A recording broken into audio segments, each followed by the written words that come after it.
My name's Stu Williams, and the business I run is Redruth Community Interest Company, which runs Redruth Community Radio. I lost my sight in 2005 as a result of an operation. Up to that point I was doing a lot of admin and desk-based work.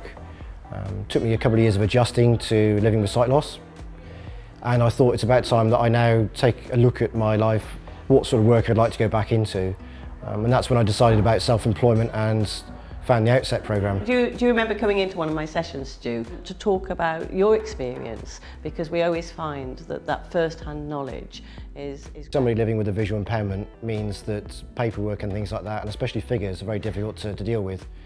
Outset were absolutely brilliant in dealing with that. They emailed me all the information prior to the sessions, so that I had all the information to hand, so that I was in the same position as everybody else on the course.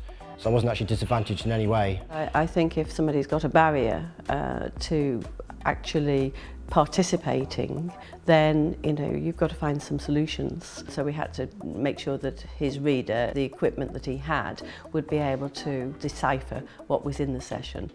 I think there's plenty of skills, knowledge, experience that people could share, and making it accessible is important. A double thing, I think the programme was a really good fit because of the creativity. It was more to do with the interaction with others.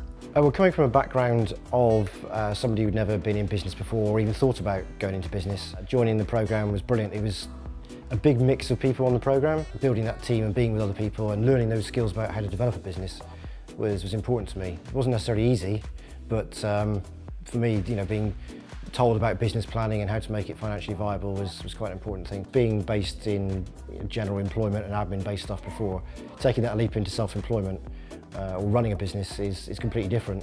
Looking at my skills and realising that that's something I could actually do is to leave that desk-based work behind and start managing and being part of something and creating something. You're listening to Redruth Community Radio. It's fast approaching 3:30 on a Wednesday afternoon. We're with you here until 6 o'clock tonight.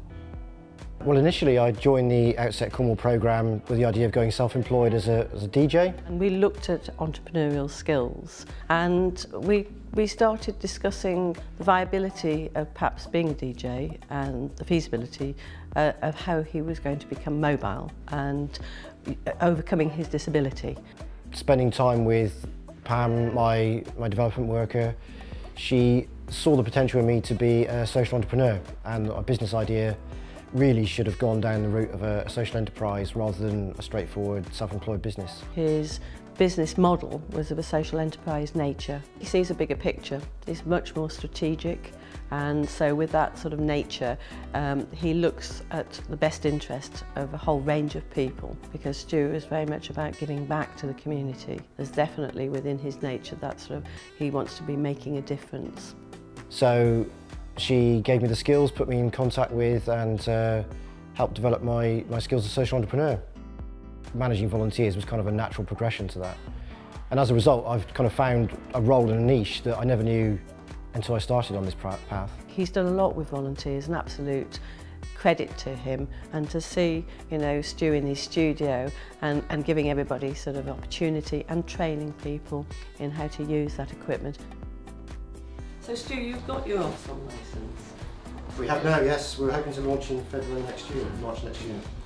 Dependent on funding, obviously, when we get the funding for the transmitter in. But that takes the station to a whole new level, and that's a brand new development for us. Fantastic. To actually come and sit in a studio and be surrounded by volunteers and see the potential that the station is going to have in the future, that's for me, it was a reality. It was no longer just a piece of paper with a business plan or project ideas or what could happen. It was actually there, and people were starting to engage, and it was just, that was my little moment of, my special moment when I could see it was going to be a reality, basically.